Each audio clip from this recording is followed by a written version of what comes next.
但是呢，今时不同往日，如今的全球造船业格局已经是出现了巨大的变化。全球排名前3的分别是中共、韩国和日本。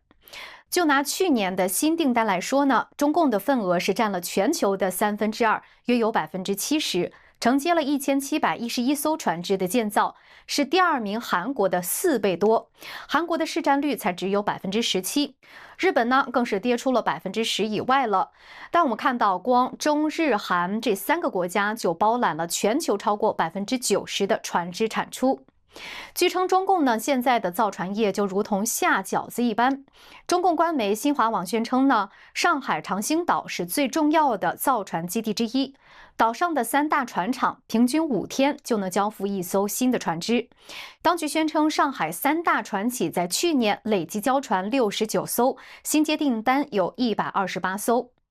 那么，为何中共能够霸占全球的市场呢？总结起来就只有一句话：罔顾人权的低成本和高产量，以及盗窃获得的高科技。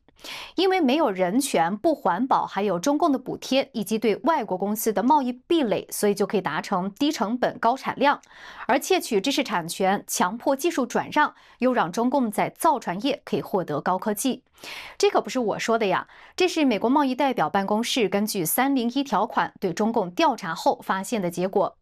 那么这项调查呢，引用的数据还显示，在价值1500亿美元的全球造船业当中，中共所占的份额已经是从2000年的5%左右，扩大到了2023年的50%以上。这在很大程度上依赖于中共当局的不公平补贴。